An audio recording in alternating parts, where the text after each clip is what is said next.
যে সমস্ত কবির কবিতা অবলম্বনে আমাদের এই কবিতা কোলাজ, নীরেন্দ্রনাথ চক্রবর্তী, ভবানী প্রসাদ মজুমদার, অপূর্ব দত্ত, রতনতনু ঘাটি, কার্তিক ঘোষ প্রমুখ। পরিবেশনায় লিনি রায়, রিক্তা ভৌমিক, সুদেশনা গুছাই, মৈনাক সামন্ত, সৌম্য রানা। শুরু হচ্ছে কবিতা কোলাজ শাসন বাড়ির পদ্য। খুব ভোরে উঠে ছুটি ঘুম চোখে, ফিরে সাঁতারের ক্লাসে, বাবা বাজারের ব্যাগ হাতে, দেখি ছুটে যায় আর আসে। সাঁতার ফেরত বই নিয়ে আমি বসে যাই এক মনে। মা তখন একা 100 জনের কাজ করে একজনে। তাড়াহুড়ো করে দুমুঠো খেয়ে ছুটে ছুটে যাই স্কুলে।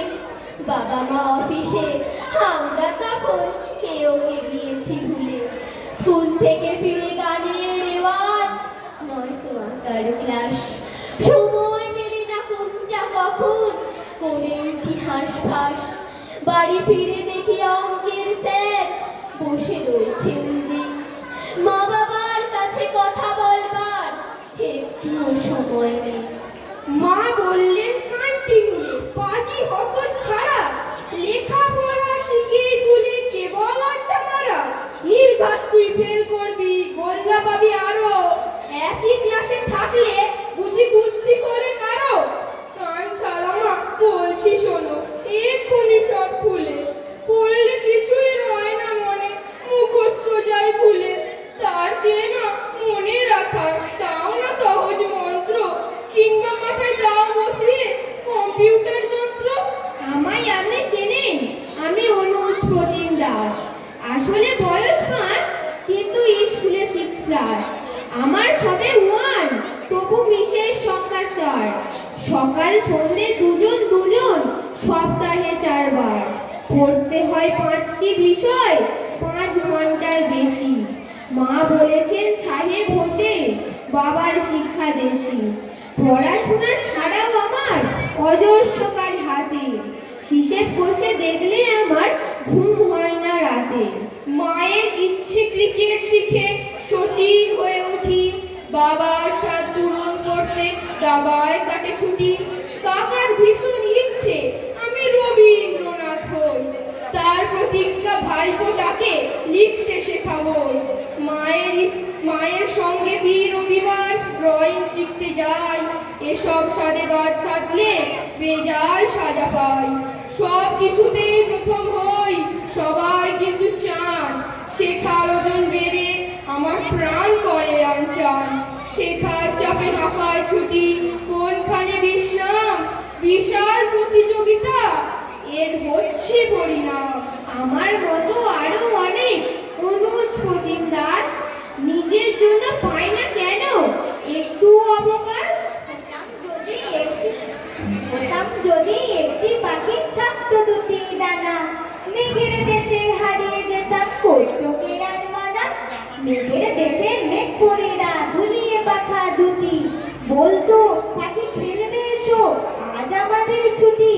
মেঘ পরেরা বলতো আরো ভিজবো বৃষ্টি জলে, মেঘের দেশে পড়ার কথা কে আর তখন বলে। মেঘের দেশে ঘুরছি তখন মেঘ পরিদের রাজ্যে, কোথায় তখন অঙ্ক ভূগোল কিচ্ছুটি নেই কাজে। পিঠের ওপর বইয়ের বোঝা কেমন করে দাঁড়ায় সোজা, জলের বোতল গলায় ঝোলে, হাঁটতে গিয়ে পড়ছি তোলে। মাথার ভিতর কইর গোজা, যুদ্ধে যাবি তৈরি হোজা। ভ্যান এসেছে পাখির খাঁচা, যেতেই হবে যতই চেঁচা। পেটের ব্যামো দাঁতের ব্যথা, কেউ শোনে না কারোর কথা। বয়স হলো 5 ক্লাসে, এখনো সেই কেজি ক্লাসে। বুদ্ধি শক্তি বাড়বে কবে, সব কিছুতেই গোল্লা পাবে। ঘরে ঘরে টুরি ফেরি দাঁড়িয়ে আছে স্কুলের গাড়ি, পিঠে বইয়ের বস্তা তোলো, সকাল হলো যুদ্ধে চলো। সকাল বেলায় ঘুম থেকে মা বলল শোন, বাসি মুখেই 100 থেকে 1 অবধি গুণ। 9টা নাগাদ খেলতে যাব, বাবা ডাকলো বুবাই। আবু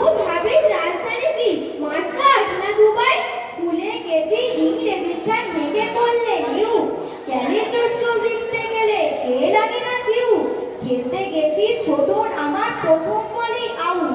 অ্যাম্পায়ারটা বলল ওটা বেনিফিট অফ ডাউট। রাত্রিবেলা সে কি লড়াই করতে এবং করতে, এমন কপাল ফ্লোর শেডিং হয় না মাঝে মধ্যে। এত জনের সঙ্গে আমি একলা লড়তে পারি? ও দাদু ভাই বিচার করো, নইলে কিন্তু আরি। সারা সকাল আসো না, সন্ধে বেলায় কোচিং, একটু ফাঁকে ক্রিকেট দেখি, প্রিয় মানুষ সচিন। ছুটির দিনে আঁকা শেখা আবৃত্তির ক্লাস, টাইট রুটিন কম নেই মা, মন করে হাঁসফাঁস। তুমি কেবল পড়ছিস না বলো, পড়তে পড়তে পিঠ বেঁকে যায়, চক্ষু ছলো ছলো। অঙ্কে একটু কাঁচা বলে নম্বর কম পাই, তা নিয়ে খুব ভীষণ বকো, দারুণ যাচ্ছে তাই। মন